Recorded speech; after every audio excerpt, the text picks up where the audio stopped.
I forgot to tell my sister-in-law. I installed a security system so she and her hubby broke into my house to move in their stuff. What's yours is ours. The alarm went off. The cops arrived. And what happened next left everyone speechless. My name is Megan and I'm 35 years old. I work as a financial director at a major corporation in downtown Seattle. It's the kind of job that demands long hours, meticulous planning, and endless patience dealing with budgets and spreadsheets, but I excel at it and the compensation is excellent. I've been saving money and investing since I was 22 years old. Every bonus, every raise, every extra dollar went straight into savings or investments. I had a plan, you see. I wanted to buy my dream house, and I wasn't going to settle for anything less than perfection. It took 13 years of discipline and sacrifice, but last spring I finally did it. I bought my dream house. The house is everything I ever wanted. 3 bedrooms, a gourmet kitchen with granite countertops, Brazilian cherry hardwood floors throughout. But what I'm most proud of is my home office with a smart home system that controls everything from the lighting to the climate, and the covered patio surrounded by tall privacy fences where I can sit and drink my morning coffee in complete solitude. The house is registered in my name. I bought it with my money, my savings, my investments, nobody else's. I live there with my husband, Brandon. We've been married for 5 years. He works in business consulting and travels constantly for work. He's often in Denver or Austin or somewhere else for weeks at a time. We've gotten used to it by now. Brandon has a sister named Amber. She's 32 and married to a guy named Kyle. Kyle calls himself a travel influencer, but as far as I can tell, he doesn't have a legitimate job. He posts photos on Instagram and talks about his adventures, but I've never seen any actual income from it. Amber works sporadically, but she's never held a position for more than a few months. They're perpetually broke, constantly asking family members for money. I've been covering their rent for the past few months. They kept calling, saying they couldn't make the payment, that they'd reimburse me soon. I knew they wouldn't pay me back, but I did it anyway because Brandon asked me to. Because they're family. A few weeks ago, there was a series of burglaries in my neighborhood. 3 houses got broken into within 2 weeks. The police increased patrols, but I wasn't taking any chances. I installed a comprehensive security system with an alarm and 5 cameras.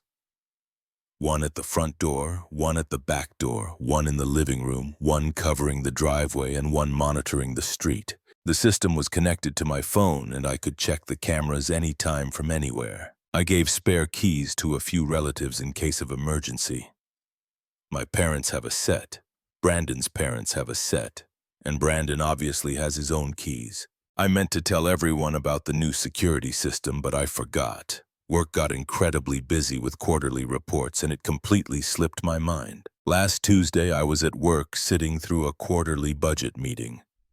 It was one of those meetings that drag on for hours while people argue about allocations and projections. I was half listening when my phone buzzed with a notification from my security system. Break-in detected, front door, duplicate key used. I opened the camera app on my phone immediately. The video feed showed Amber and Kyle walking into my house like they owned the place. Amber was carrying shopping bags and Kyle was looking around, nodding like he approved of the decor. They just walked in using a spare key. 30 seconds later, the alarm went off. The sound was deafening even through the phone. I watched Amber cover her ears and Kyle frantically looking around for something. They didn't know the shutdown code. Of course they didn't. I'd never given it to them. The security company operator's voice came through the system on speakerphone. "This is Secure Home Monitoring. Please state the name of the homeowner and the security phrase." Kyle was yelling over the alarm. "I don't know the phrase. This is my brother Brandon's house." The system has notified the police. Please remain where you are. I switched to the street camera. There was a small U-Haul truck parked in my driveway. The back was open and I could see furniture and moving boxes inside. Furniture. Moving boxes. They weren't just visiting, they were planning to move in. I sat there staring at my phone while people around me continued debating budget line items. Amber and Kyle were trying to move into my house without asking me. without telling me. They just decided they could live there because they couldn't pay their own rent anymore. I excused myself from the meeting and went into an empty conference room. I called the police non-emergency line to confirm what was happening. "This is Megan Patterson. I received an alert that police were dispatched to my address. I need to confirm what's going on." They transferred me to Officer Davis. He asked me several questions. Did Amber and Kyle have permission to be there? Did I know they were coming? Did I give them permission to live in my house? No, I did not know they were coming. I did not give permission. They broke into my house without my consent. Officer Davis said they'd been detained for trespassing and that I'd need to come down to the station to give a statement. I said I'd come after work. Then I called Brandon. He was in Denver for a conference. The phone rang 4 times before Brandon picked up. "Hey, what's up?" he said. I could hear voices in the background, probably colleagues at the conference. "Your sister and Kyle just broke into our house. They used a spare key and walked in." There was a pause, then Brandon said, "Oh yeah, I knew about that." My blood ran cold. "What?" "Amber called me last week. Kyle got fired from that startup and they got evicted from their apartment. I told her they could stay with us for a while. I was going to tell you, but it's not a big deal. We have a spare bedroom." "Not a big deal?" My voice was rising. "They broke into my house, Brandon. They brought furniture. They were moving in without telling me." "You're overreacting," he said dismissively. "They're family. It's fine. They've been arrested for trespassing." "You called the cops on my sister?" His voice was suddenly loud. "Are you serious right now?" "I didn't call them. The security system did it automatically." "Well, fix it then. Tell them it was a mistake." "It wasn't a mistake. They broke in." "This is ridiculous, Megan. You're making this into something it's not." I realized he wasn't going to see my side. He wasn't going to support me. He was defending his sister who just invaded my house. "I have to go," I said and hung up. I sat there for a minute trying to process everything. Then I called Brandon's mother. My mother-in-law answered on the first ring. "Hello, Megan. Did you know Amber and Kyle were moving into my house today?" I asked. "Yes, I knew," she said calmly. "I'm the one who told them to move in with you. You have a big house with several rooms. They needed a place to stay. We're family, Megan. Family helps each other. There's no need for all these formalities." "Formalities? They broke in. The police were there." Her tone changed immediately. "You called the police on them? Are you trying to give them a criminal record? Do you know what that could do to their future?" "They broke into my house," I repeated. "I didn't call the police. The security system did it automatically." "You should fix this," she said firmly. "Tell the police it was a misunderstanding. Don't make this into something bigger than it needs to be." "I'm not fixing anything," I said. "They had no right to enter my house without permission." She started saying something else, but I hung up. I couldn't listen to another person tell me I was wrong for protecting my own property. I went back to the meeting, but I couldn't concentrate. I kept thinking about Amber and Kyle in my house, about Brandon knowing and not telling me, about his mother encouraging them to just move in without asking. An hour later, my phone rang again. It was Amber. I stepped out of the meeting room again and answered. Before I could say anything, Amber started screaming. "The police treated us like criminals. The whole neighborhood was watching. People were laughing at us. Do you know how humiliating that was?" I turned on my phone's voice recorder. I had a feeling I'd need this conversation documented. "You broke into my house," I said. "I had a key. Brandon gave us permission. His mother gave us permission. We had every right to be there." "You didn't have my permission. You set a trap for us. You put that alarm there on purpose to make us look bad." "I installed security because there were break-ins in the neighborhood. I didn't know you'd try to move in without telling me." "I want $15,000, Amber said. I stopped walking. "What? $15,000 for humiliation and emotional damage. You embarrassed us in front of the entire neighborhood. You owe us." Something inside me snapped. All the months of paying their rent, all the times they'd asked for money, all the excuses and complaints, and now she was demanding more money because I wouldn't let her steal my house. "You'll be talking to my lawyer from now on," I said and hung up. I stood in the hallway for a moment trying to calm down. Then I called my friend Victoria. She's a lawyer who specializes in real estate. We met in college and stayed close over the years. I need legal advice, I said when she answered. I told her everything. The break-in, the moving truck, Brandon giving permission without asking me, his mother encouraging it, and Amber demanding $15,000. Victoria was quiet for a moment, then she said, "This isn't a family dispute. This is a violation of property rights. What they did was housing invasion, and Amber demanding compensation could qualify as extortion. What should I do? Go to the police station, file an official statement, bring that recording of Amber demanding money, get copies of the security footage, document everything. Brandon's going to be furious. Brandon let his sister break into your house. Your safety and property rights are more important than his feelings."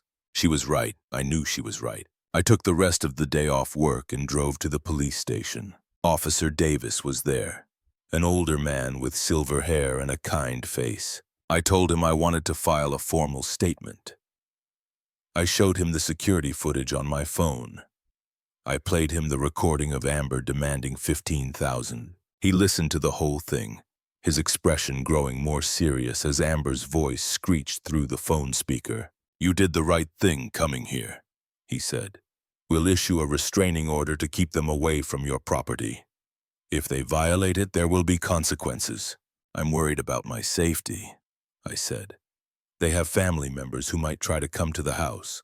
"We'll make note of that in the report," he said. "Keep your security system active. Call us if anyone shows up." I thanked him and left the station. On the way home, I checked my phone.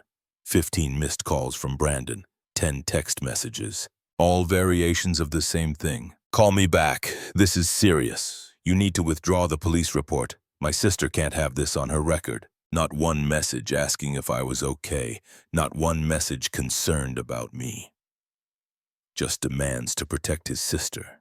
When I got home, I went straight to my office. I opened my desk drawer and pulled out a folder I'd been keeping since a few months ago. Inside were divorce papers, blank divorce papers I'd printed but never filled out. I printed them the day Brandon withdrew almost $30,000 from our joint account without telling me. He'd given it to Amber to cover one of her debts. When I confronted him, he said it was from our shared money, so he had every right to use it. I was furious, but he refused to see the problem. That's when I printed these papers and hid them in my desk. Now I took them out and started filling them in. My name, Brandon's name, all the details. I filled out every line carefully, making sure everything was correct. I knew what was coming. Brandon would rush home. He'd be angry. He'd blame me for everything. And I was going to hand him these papers and end this marriage. I'd married him thinking we were partners. But partners don't let their family invade your home. Partners don't prioritize their sister over their wife. Partners don't steal money from joint accounts to give to their siblings. I finished filling out the forms and put them in a clean folder. Then I sat on my patio and waited. Brandon came home that night. I heard his Audi pull into the driveway around 9 o'clock. He didn't park normally. He just stopped the car and left it there, door slamming loud enough for the neighbors to hear. He walked in without knocking, his face red with anger. "What the hell did you do?" I was sitting on the couch with the folder next to me. I protected my property. The police gave Amber a restraining order. She can't come within 500 feet of this house. Do you know how humiliating that is for her? She tried to move into my house without permission, I said calmly. She brought a truck full of furniture. She demanded $15,000 from me. She's family. You should have talked to me first. You knew they were coming and didn't tell me. You gave them permission to move into my house without asking me. This is my house, Brandon. My name is on the deed, not yours. His face got redder. We're married. What's yours is mine. No, I said firmly. This house was bought with money I saved for 13 years before we even got married. It's registered in my name alone. You have no claim to it. You're being ridiculous. They just needed a place to stay temporarily. I picked up the folder and pulled out the divorce papers. Our marriage is over. He stared at the papers like he couldn't believe what he was seeing. You're divorcing me over this? I'm divorcing you because your concept of family and my concept of decency will never work together. I'm choosing my safety and my dignity. He grabbed the papers from my hand, looked at them for a moment, then threw them on the floor. Fine. You want a divorce? You'll get one. And I'm taking half of everything. Good luck with that, I said. He went upstairs and I could hear him throwing things into bags, drawers slamming, closet doors banging. He came down 20 minutes later with 2 suitcases and a box. I'll be back for the rest of my stuff, he said. Call first, I said. You don't live here anymore. He left, making sure to slam the front door as hard as he could. I watched through the window as he loaded his car and drove away. Then I sat down on the couch and took a deep breath. It was done. The marriage was over and I felt relieved. The next morning I called a locksmith. He came out within 2 hours and changed every lock in the house. Front door, back door, garage door, new keys, new codes for the keypad. I kept one set for myself and gave one set to Victoria. Then I called my home security company and upgraded everything. Maximum security level, motion sensors on every window, additional cameras. And I removed Brandon and his parents from the emergency contact list. I put Victoria's name and number instead. After that, I went through my phone and blocked Brandon's number, then Amber's number, then his parents' numbers. I deleted all their contacts. I blocked them on social media, on email, everywhere I could think of. I didn't want to hear from any of them ever again. The divorce process started a month later. Brandon hired a lawyer who immediately demanded half of the house. My lawyer, Victoria, filed a response citing state property laws. The house was purchased with my money and was registered solely in my name. Under Washington state's laws, he had no claim to it. It took 3 months for the divorce to finalize. We had to go to court twice. The first time was for preliminary hearings. The second time was for the final judgment. At the final hearing, Brandon sat on one side of the courtroom with his lawyer. His parents and Amber were sitting behind him in the gallery. They all stared at me with pure hatred in their eyes. The judge reviewed all the documentation. The deed showing my sole ownership, the bank records showing the house was purchased with my savings. The prenuptial agreement we'd signed that clearly stated any property owned before or purchased individually during the marriage remained separate. The house remains the sole property of Mrs. Patterson, the judge said. Mr. Patterson has no claim to it. I saw Brandon's jaw clench. His mother put her hand over her mouth. Amber just glared at me. The divorce was finalized. We divided the joint bank account equally. He took his personal belongings. Everything else stayed with me. We had no children, no shared debts, nothing tying us together anymore. When I walked out of the courtroom, I felt lighter than I had in months, maybe years. I'd been carrying the weight of that marriage, of Brandon's family, of their constant demands and drama. Now it was gone. Months passed.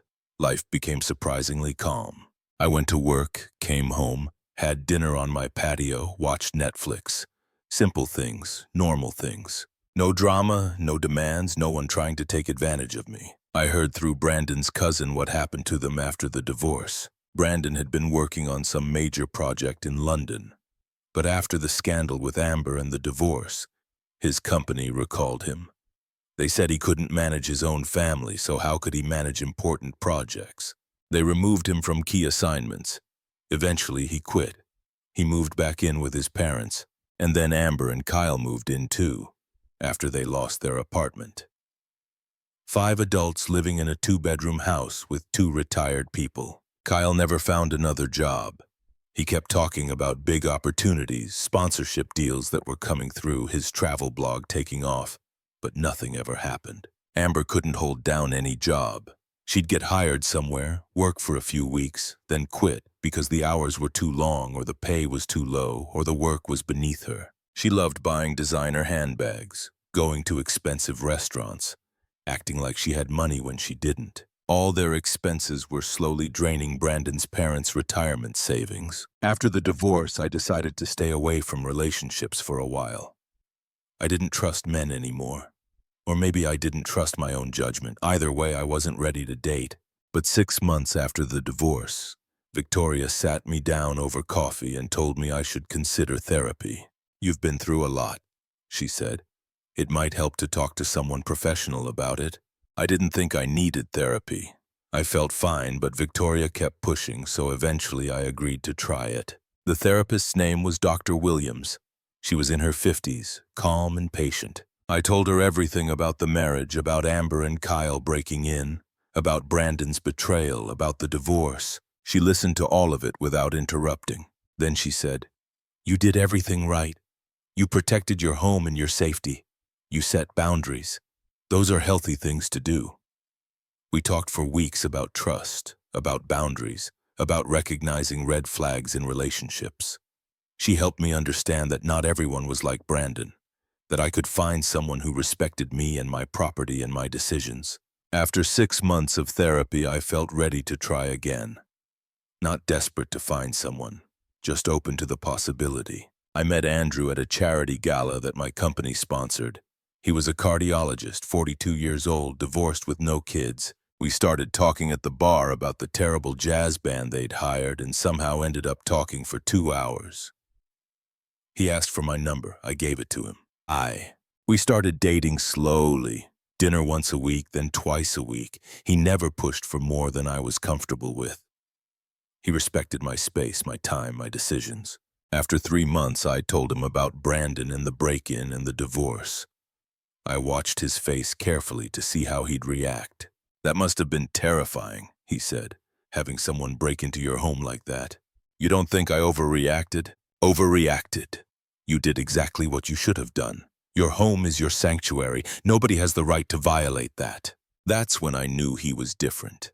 He understood boundaries. He understood respect. He understood that family doesn't mean you get to do whatever you want. We'd been dating for about 4 months when something happened that made me laugh harder than I had in years. I came home from work one day and found an envelope in my mailbox. No return address, but I recognized the handwriting.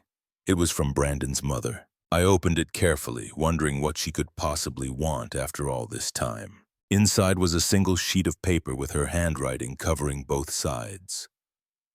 I started reading. The letter was incredible. She wrote that she had been thinking about everything that happened. She wrote that she understood I might still be upset. And then, in the most absurd sentence I'd ever read, she wrote that she forgave me. She wrote that she was allowing me to return to the family, to come back to Brandon. She said they could work things out, that families overcome obstacles, that I just needed to apologize for calling the police on Amber, and everything could go back to normal. I stood in my kitchen reading this letter and I started laughing. I laughed so hard, tears came to my eyes. The audacity of this woman. She forgave me. She was allowing me to return. I read the letter 3 more times, laughing harder each time. Then I took it over to my paper shredder and fed it through. I watched it turn into hundreds of tiny pieces, the words becoming unreadable confetti. I threw the shredded pieces in the trash and went to make dinner. That weekend, I told Andrew about the letter while we were having brunch at our favorite bistro. He nearly choked on his coffee when I got to the part about her forgiving me. "She forgave you?" he said. "For what?" "For protecting my own house, apparently." He shook his head at that family is insane. "Former family," I corrected. "I have nothing to do with them anymore." "Good," he said. "You deserve better." I did deserve better. I'd worked hard my entire adult life to build something for myself. I'd saved money, invested wisely, bought my dream house, and I'd protected it when people tried to take it from me. Now I had a life that was peaceful. I had a job I excelled at. I had a house I loved. I had a man who respected me. And I had the knowledge that I could stand up for myself when it mattered. Sometimes at night I'd sit on my covered patio and think about everything that happened. About Amber and Kyle breaking in. About Brandon's betrayal, about the divorce, about all of it. And I'd realize that it was the best thing that could have happened. It showed me who people really were. It taught me to protect what was mine.